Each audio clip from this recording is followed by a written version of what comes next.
રાજ્યના જે ગામડાઓ છે તેમાં વિકાસની વાત કરવી છે, પરંતુ એ વિકાસની વાત પહેલા જેને ખરેખર વિકાસ કરવાનો છે, જે જવાબદારો છે તેના વિશે વાત કરવી છે.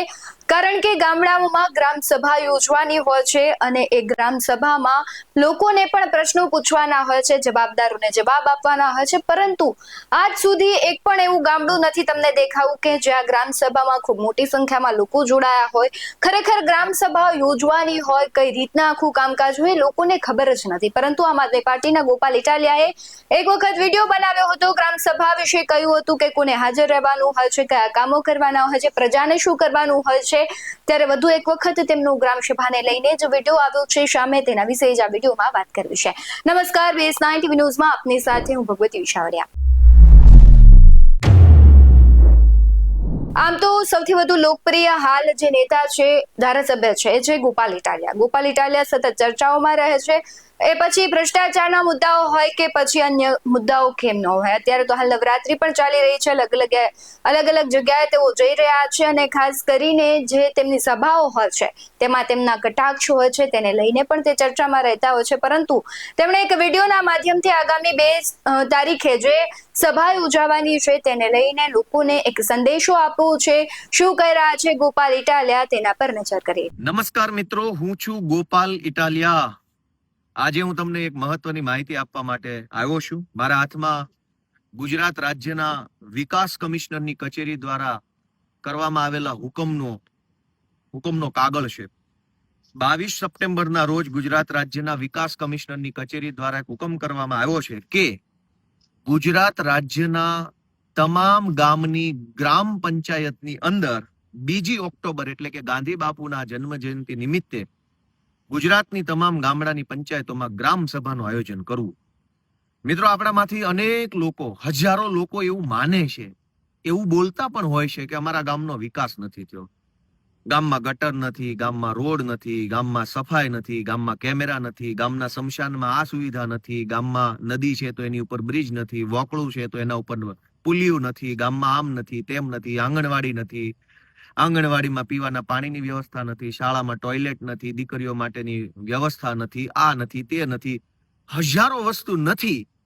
એવો આપણો પ્રશ્ન હોય છે, એવી આપણી સમસ્યા હોય છે, એ આપણે વારે ઘડીએ કહેતા હોઈએ છીએ કે અમારા ગામમાં આમ નથી અથવા તેમ નથી. પણ ક્યારે આપણે વિચાર્યું કે આપણે તો ગ્રામ સભામાં જ જતા નથી.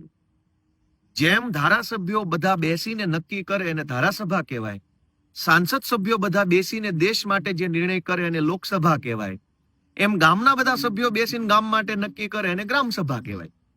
તો ગ્રામ સભામાં તો કોઈ જતું જ નથી. વર્ષોથી ગ્રામ સભાઓ કાગળ ઉપર થઈ જાય છે, કાગળ ઉપર ફોટા, કાગળ ઉપર વિડીયો, કાગળ ઉપર ફૂલ ગુલાબી ચિત્ર બની જાય અને એવું બતાવવામાં આવે કે ગામની અંદર તો અમેરિકા જેવો માહોલ છે. તો હું તમને વિનંતી કરું છું, બધી જ્ઞાતિના, બધા સમાજના, બધા ગામના યુવાનોને કે ભાઈ થોડુંક જાગો, સહેજ હિંમત કરો, સહેજ બોલો. ગામ તમારું છે. સરપંચ કે બોડી ચૂંટાયેલી જે કાંઈ હશે એ આજે છે, કાલે નથી, પણ તમે તો રહેવાના છો એ ગામમાં. એટલે ગામ કઈ ખાલી ચૂંટાયેલા માણસોના ભરોસે છોડી ન દેવાય. આપણી પણ જવાબદારી આપણે ઉઠાવવી પડશે. તો ગામના બધા જ યુવાનોને વિનંતી છે કે તમારા ગામનો વિકાસ ઈચ્છતા હોવ, તમારા ગામમાં કંઈક સારું થાય એવું ઈચ્છતા હોવ, તો તમારે તમારા ગામની ગ્રામ સભામાં જવું જોઈએ. હું તમને ડિટેલ માહિતી આપું. 2 ઓક્ટોબર 2025 રોજ ગુજરાતના તમામ ગામડામાં ગામ સભા થવાની છે. આ વાતની જાણ સૌથી પહેલા કોને કરવામાં આવશે? તો આની અંદર મુદ્દા નંબર 12 લખેલો છે. આ વિકાસ કમિશનરે મુદ્દા નંબર 12 માં લખ્યું છે કે જિલ્લા વિકાસ અધિકારી અને તાલુકા વિકાસ અધિકારીએ સંયુક્ત સહીથી ગ્રામ સભાનો કાર્યક્રમ અને સમયપત્રક બહાર પાડવાનું રહેશે. એટલે કે ટીડીઓ અને ડીડીઓ એ ભેગા મળીને, ટીડીઓ એ પોતાના તાલુકામાં, ડીડીઓ એ આખા જિલ્લામાં સંયુક્ત સહીથી નક્કી કરવાનું કે કયા ગામમાં કેટલા વાગ્યે ગ્રામ સભા હશે. આ આખા ગુજરાતની વાત થાય છે કે ટીડીઓ ડીડીઓ ભેગા મળીને નક્કી કરશે કે સમયપત્રક શું છે કયા ગામમાં. અને 12મા નંબરમાં લખ્યું છે કે ડીડીઓ અને ટીડીઓ એ ગ્રામ સભાના કાર્યક્રમની અને તેના એજન્ડાની જાણ ગામને સંબંધિત તાલુકા પંચાયતના સભ્યો, જિલ્લા પંચાયતના સભ્યો, માનની ધારાસભ્યો અને માનની સંસદ સભ્યોને સમયસર કરી અને ઉપસ્થિત રહેવાની જાણ કરશે. એટલે કે તમારા ગામની ગ્રામ સભા ક્યારે છે એની જાણ તમારા ધારાસભ્ય, તાલુકા સભ્ય, જિલ્લા સભ્ય અને સંસદ સભ્યને થઈ ગઈ હશે. આજે જ્યારે હું આ વિડીયોના માધ્યમથી બોલું છું ત્યારે ઓલરેડી ધારાસભ્યોને, સાંસદ સભ્યને, તાલુકા પંચાયત સભ્યો અને જિલ્લા પંચાયતના સભ્યોને જાણ છે કે તમારા ગામની ગ્રામ સભા ક્યારે છે. એટલે હું તમને બધાને, ગુજરાતના યુવાનોને વિનંતી કરું છું કે તમારા મત વિસ્તારના તાલુકા પંચાયતના સભ્ય અને જિલ્લા પંચાયતના સભ્યને રૂબરૂ મળો, કેમ કે એ આજુબાજુના ગામમાં જ હોય. ધારાસભ્યનું પ્લેટફોર્મ જરાક મોટું છે એટલે બધું જ પ્રેક્ટિકલ નથી, એ હું સમજુ છું. પણ તાલુકા અને જિલ્લા પંચાયતના સભ્યને પૂછો કે ગ્રામ સભા ક્યારે છે. એની પાસે લિસ્ટ આવ્યું છે મોબાઈલમાં. તો પહેલી વાત કે તમારા ગામની ગ્રામ સભાની અંદર દરેક ગ્રામ સભામાં ફરજિયાત એક સરકારી માણસે હાજર રહેવાનું હોય છે, જેને નોડલ અધિકારી કહે છે. આ નોડલ અધિકારીની નિમણૂક ડીડીઓ કરે છે અને એ નોડલ અધિકારીની જવાબદારી છે કે ગ્રામ સભા થાય એની પહેલા એનો બહોળો પ્રચાર પ્રસાર થાય. ખૂબ પ્રચાર કરવાનો છે કે ગ્રામ સભા છે, આવજો બધા, આવજો બધા, આવજો બધા, આવજો બધા વગેરે. એટલે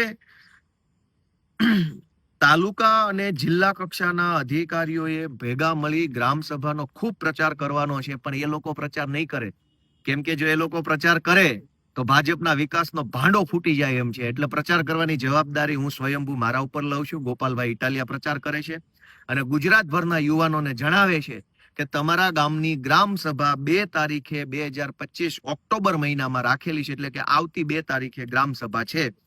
એનું તારીખ, ટાઈમ પૂછવા, અને ટાઈમ પૂછવા માટે ગામના તલાટી મંત્રીને, ગામના સરપંચને, ગામના સભ્યોને, તાલુકા પંચાયત કે જિલ્લા પંચાયતના સભ્યને તમે કોઈ પણ પ્રકારની ચિંતા કર્યા વગર ફોન કરી શકો છો.